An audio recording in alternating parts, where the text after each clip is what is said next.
Hers says Sydney Story at the very end. Does it? Okay, then I'm going to change Sydney's. Okay. Okay, Lorenzo, I think we're live, so you may go ahead and play.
Hola, soy Dani.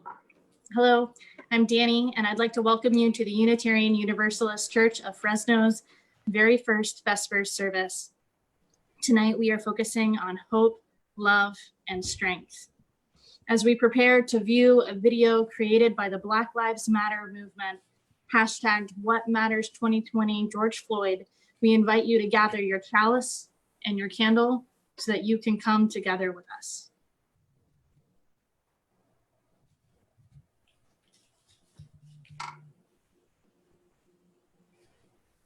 My God. It's another sad day in America. Painful to be introduced to George Floyd during his last breath with the cop's knee on his neck. On his neck. He deserves so much more. So much How many black lives have to be taken before something is done? We are not a threat. I am shaking as I type. This has got to stop. We are sick of We it. need conviction. I just want us all to live. Death will not stop until the powers that be are finally held accountable. Don't look away from the truth until every one of us are free from white supremacy.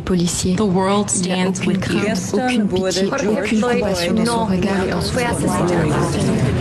Criminalizing and killing of black and brown bodies is not new. It's as old as America. It's just getting filmed more. Do you know what it feels like to be hunted? To have a new hashtag for a dead black person every single day?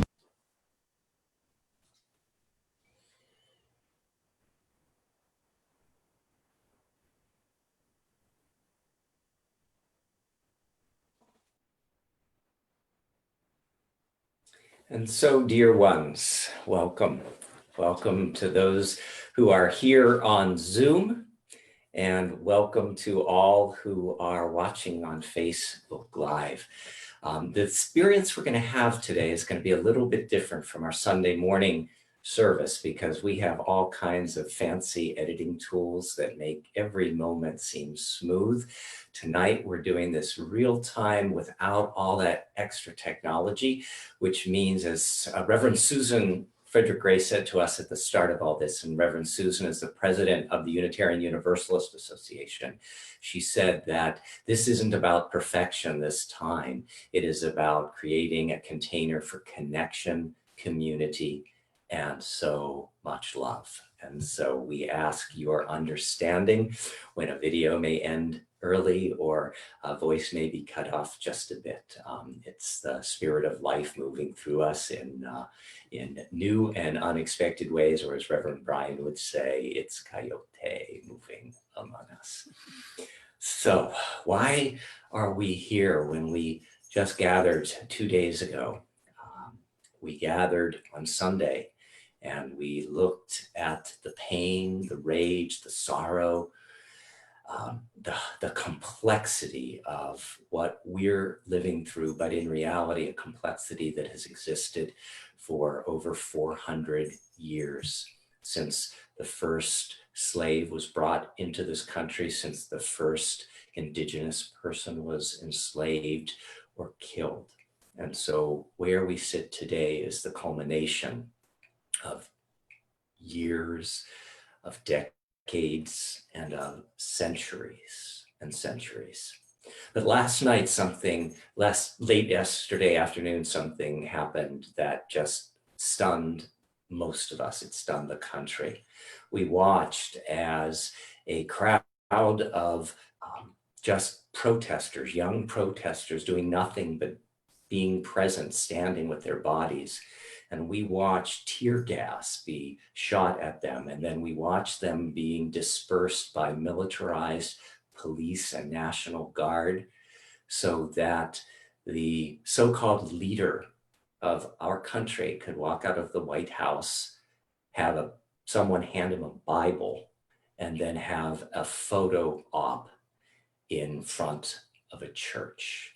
So innocent civilians were dispersed with physical harm as well as tear gas, so we could have a national shameful photo op.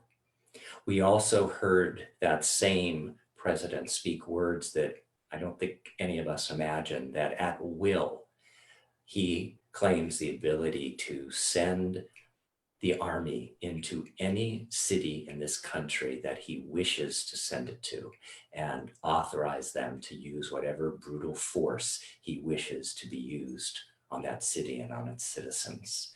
This is unacceptable. This is immoral. This is wrong. And it is against every part of our Unitarian Universalist values.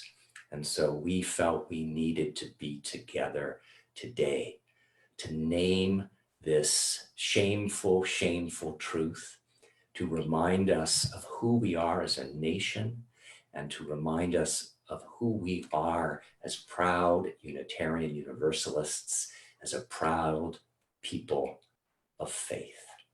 And so we gather, and as we remember the flames that we've seen on the internet and on our TV screens and on our smartphones, we light our chalice this morning, reminding us that there is another flame that burns brighter, the flame of love.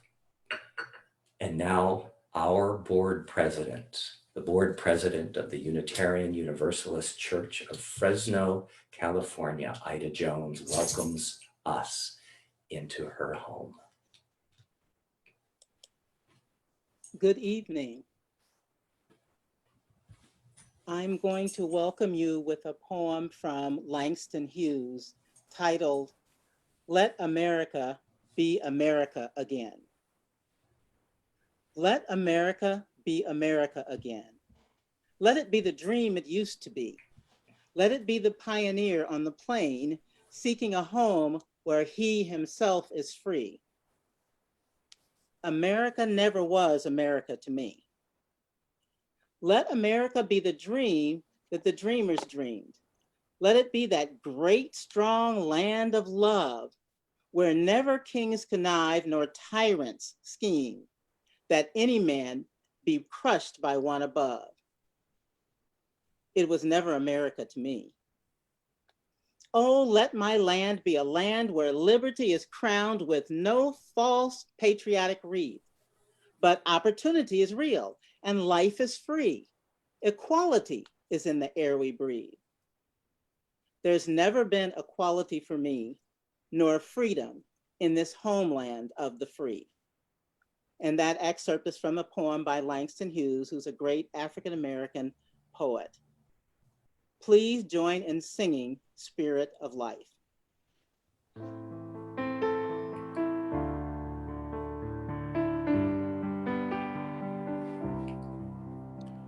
Spirit of life, come unto me, sing in my heart all the stirrings of compassion, blow in the wind, rise in the sea, move in the hand, giving life the shape of justice. Roots hold me close, wings set me free. Spirit of life, come to me, come to me. Fuente de amor, ven hacia mí y al corazón cántale tu compasión. Sopla al volar, sube en la mar, hasta moldear la justicia de la vida. Arraígame, libérame, fuente de amor, ven a mí, ven a mí.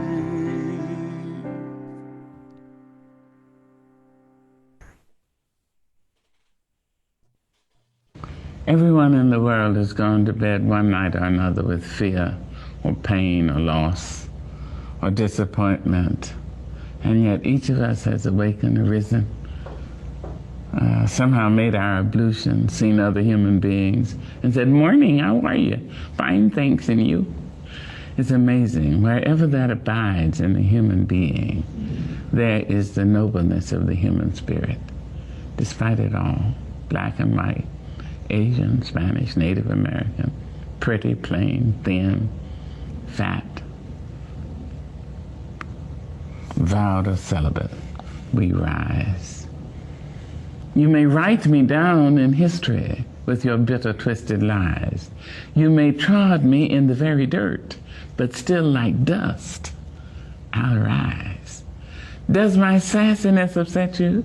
Why are you beset with gloom just 'cause I walk as if I have oil wells pumping in my living room? Just like suns and like moons, with the certainty of tides, just like hope springing high, still I rise. Did you want to see me broken? Bowed head and lowered eyes, shoulders falling down like teardrops, weakened by my soulful cries. Does my sassiness upset you? Don't take it so hard just 'cause I laugh. As if I have gold mines digging in my own backyard. You can shoot me with your words. You can cut me with your lies. You can kill me with your hatefulness. But just like life, I'll rise. Does my sexiness offend you? Oh, does it come as a surprise that I dance? As if I have diamonds at the meeting of my thighs. Out of the huts of history's shame I rise. Up from a past rooted in pain I rise. A black ocean leaping and wide, welling and swelling, I bear in the tide. leaving behind nights of terror and fear. I rise into a daybreak miraculously clear. I rise, bringing the gifts that my ancestors gave. I am the hope and the dream of the slave. And so, naturally,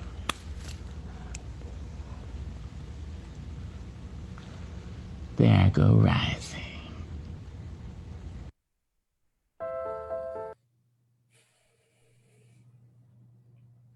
I think of the one who couldn't rise because a law enforcement officer's knee was on his neck.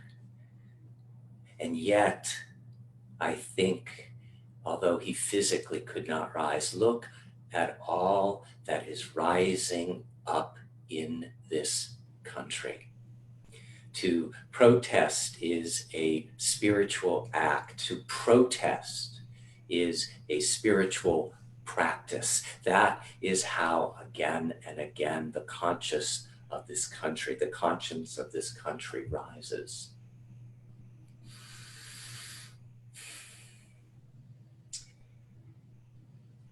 There's a tragedy, the pandemic that is called COVID-19, and then there is the pandemic called racism, actually called white primacy, white supremacy culture. That is the sea in which we swim.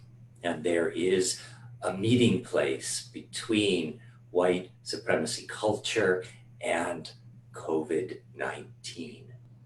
And that is in the homes of persons of color, in the hospital rooms of persons of color who are being disproportionately impacted by this virus. Rita T will invite us into her home to light a candle to recognize this reality, this truth. Today in Fresno County, 139 new cases of COVID-19 arose. One person died. We don't know their name. We don't know their gender. We don't know their ethnicity. We don't know whether they died in a hospital or in a nursing home or in a jail. We do know it was an innocent person killed by a pandemic, allowed to run rampant through our country, bringing a brutal, painful, lonely death, mostly to people of color and the elderly. I light this candle in remembrance of the person who died in our county today, the 105,000 plus people who have died who have died in our country.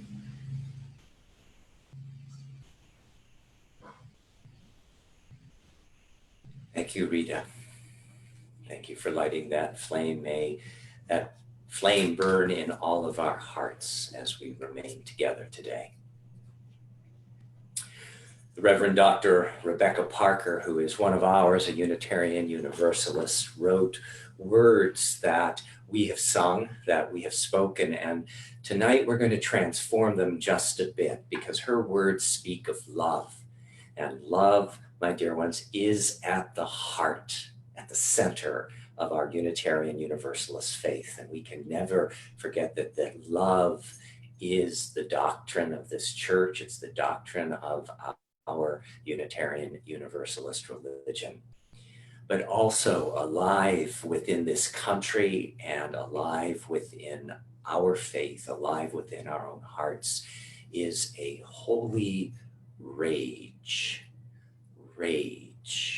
And rage can be a spiritual act. Rage can be a spiritual practice. And we want to create the space tonight for rage and for love, for our rage and our love.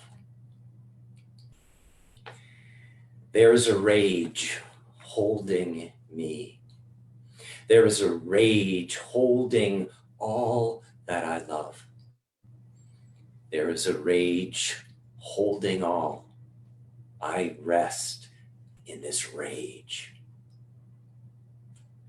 There is a rage holding you. There is a rage holding all that you love. There is a rage holding all. You rest in this rage. There is a rage holding us. There is a rage holding all that we love. There is a rage holding all. We rest in this rage. There is a love holding me. There is a love holding all that I love. There is a love holding all. I rest in this love. There is a love holding you. There is a love holding all that you love. There is a love holding all. You rest in this love. There is a love holding us. There is a love holding all that we love. There is a love holding us. We rest in this love. And as we rest in our rage, as we rest in our love, we experience a slam poem by Javon Johnson. Here we see his rage and his love. And for those who may be watching with little ones, there is one explicative that he will utter. So I just want to warn you in case there are tender, gentle young ears that might not want to hear the S word.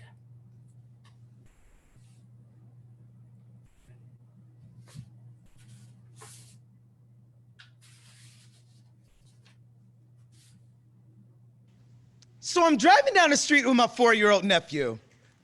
He knocking back a juice box, me a Snapple.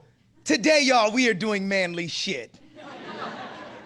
I love watching the way his mind works. He asks a million questions. Uncle, why is the sky blue? Uncle, how do cars go? Uncle, why don't dogs talk? Uncle, uncle, uncle. He asks uncle, uncle, uncle. He asks uncle, uncle, uncle, as if his voice box is a warped record. I try my best to answer every question I do. I say it's because the way the sun lights up the outer space is because engines make the wheels go. It's because their minds aren't quite like ours. I say yes, no, no, yes, no, yes, no. I don't know. Who knows? Maybe. We laugh. He smiles, looks out the window, spots a cop car, drops his seat and says, "Oh man, Uncle, 5-0, we gotta hide." I'll be honest. I'm not happy with the way we raise our black boys. Don't like the fact that he learned to hide from the cops well before he knew how to read. Angrier that his survival depends more on his ability to deal with authorities than it does his own literacy. Get up, I yell at him. In this car, in this family, we are not afraid of the law. I wonder if he can hear the uncertainty in my voice. Is today the day he learns that Uncle is willing to lie to him? That I'm more human than I am hero. We both know the truth is far more complex than do not hide. Both know too many black boys who disappeared, names lost, know too many Trayvon Martins, Oscar Grants, and Abner Louimas, know too many Sean Bells and Amadou Diallos, know too well that we are the hard-boiled sons of Emmett Till still. We both know it's not about whether or not the shooter is racist. It's about how poor black boys are treated as problems well before we're treated as people. Black boys in this country cannot afford to play cops and robbers if we're always considered the latter. Don't have the luxuries of playing war if we're already in one. Where I'm from, seeing cop cars drive down the street feels a lot like low-flying planes in New York City. Where I'm from, routine traffic stops are more like minefields. Any wrong move could very well mean your life. And how do I look my nephew in his apple face and tell him to be strong when we both know black boys who are murdered every day simply for standing up for themselves? I take him by the hand, I say be strong. I tell him, I say be smart. Be kind and polite. Know your laws. Be aware of how quickly your hand moves to pocket for wallet or ID. Be more aware of how quickly an officer's hand moves to holster for gun. Be black. Be a boy. Have fun. Because this world will force you to become a man far more quickly than you'll ever have to need to. He lets go of my hand, but Uncle, he asks, Uncle, what happens if the cop is really mean? And it scares me to know that he, like so many other black boys, is getting ready for a war I can't prepare him for.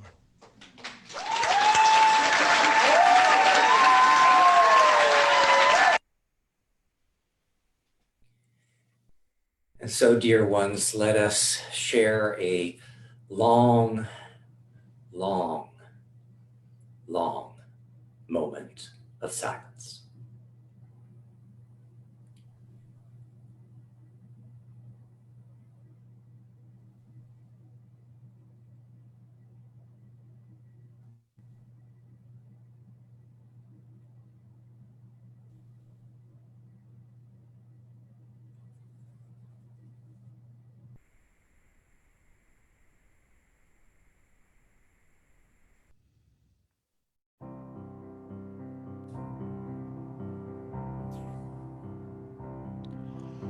There is a rage holding me. There is a rage holding all that I love. There is a rage holding all I rest in this rage. There is a rage holding you. There is a rage holding all that you love. There is a rage holding all you rest in this rage. There is a rage holding us. There is a rage holding all that we love. There is a rage holding all we rest in this rage. There is a love holding me. There is a love holding all that I love. There is a love holding all I rest in this love. There is a love holding you. There is a love holding all that you love. There is a love holding all you rest in this love. There is a love holding us. There is a love holding all that we love. There is a love holding all we rest in this love.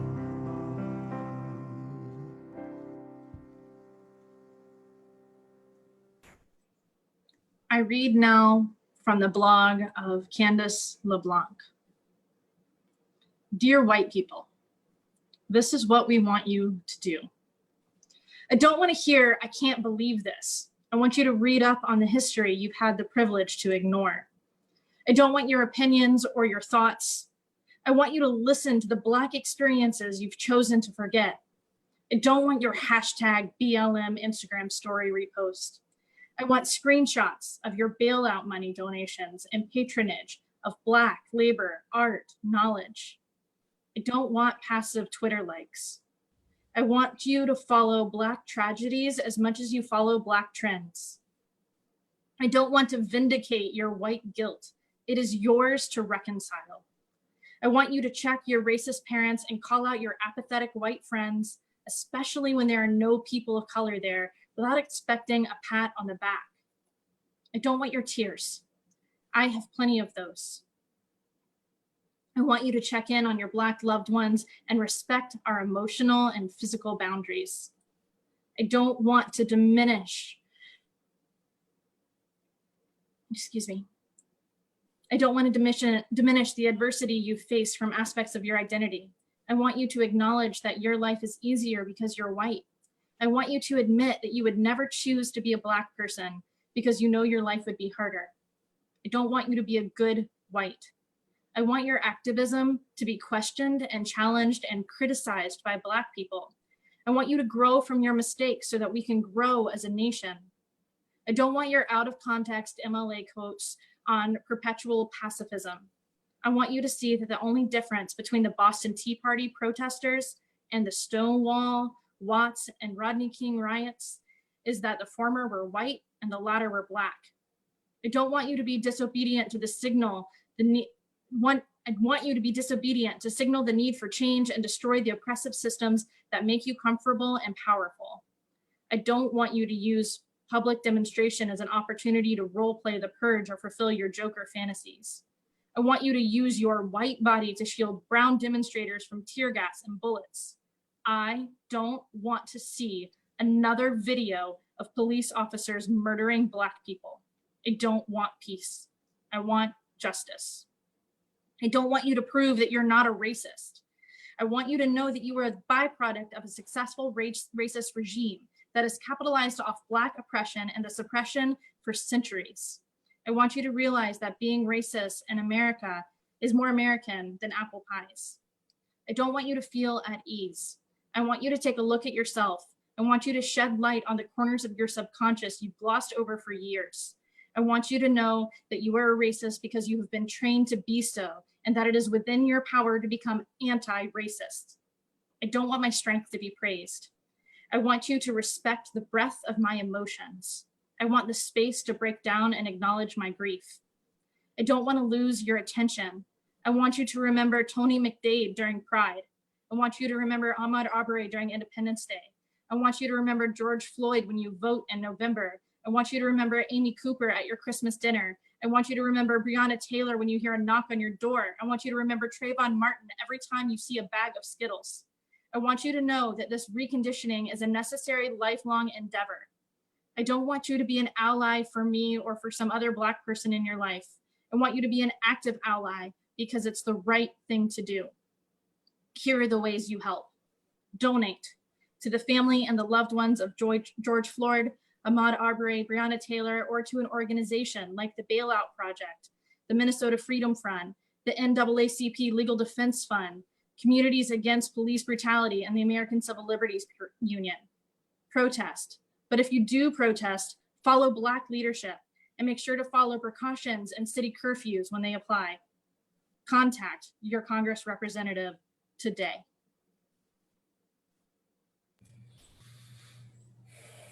I invite us just to sit in and with that for another long moment of silence.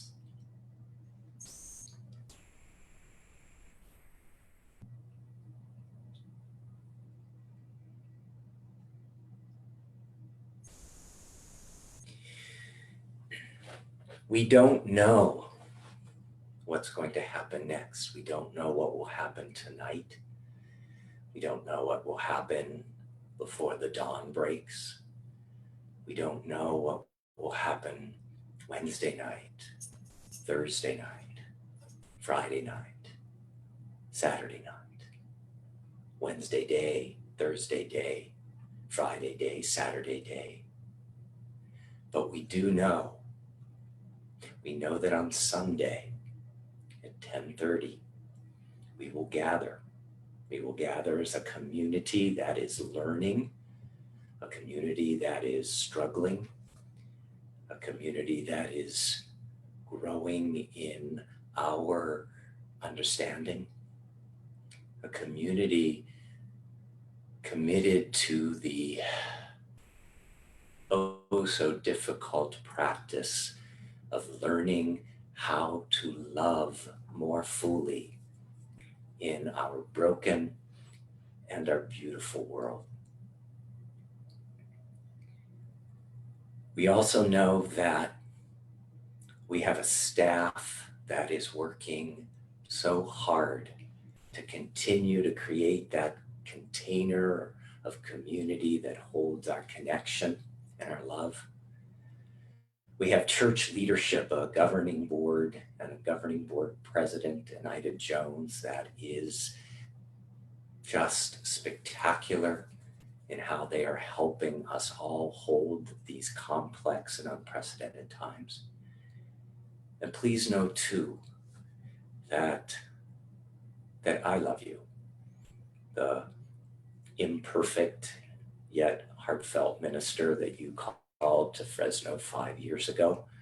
I hold each one of you in my heart and in my love. So know that, yes, you are good, and know that you are loved. I leave us with words from the Reverend Wayne B. Arneson. He says, "Take courage, friends. The way is often hard. The path is never clear. And the stakes are very high. Take courage. For deep down, there is another truth. You are not alone. We are not alone." May it be so. Blessed be. Amen.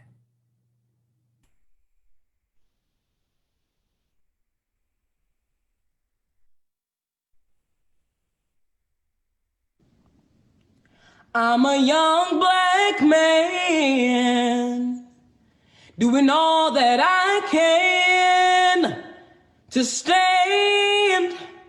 Oh, but when I look around and I see what's being done to my kind, every day I'm being hunted as prey. My people don't want no trouble. We've had enough struggle.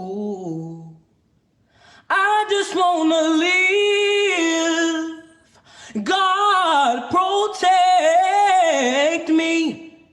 I just wanna live. I just wanna live.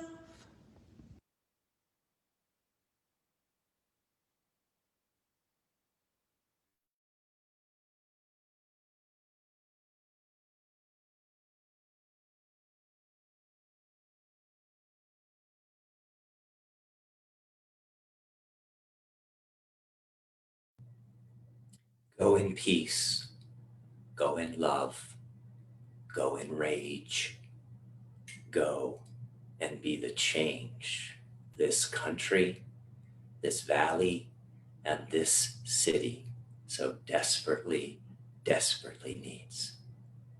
Good night.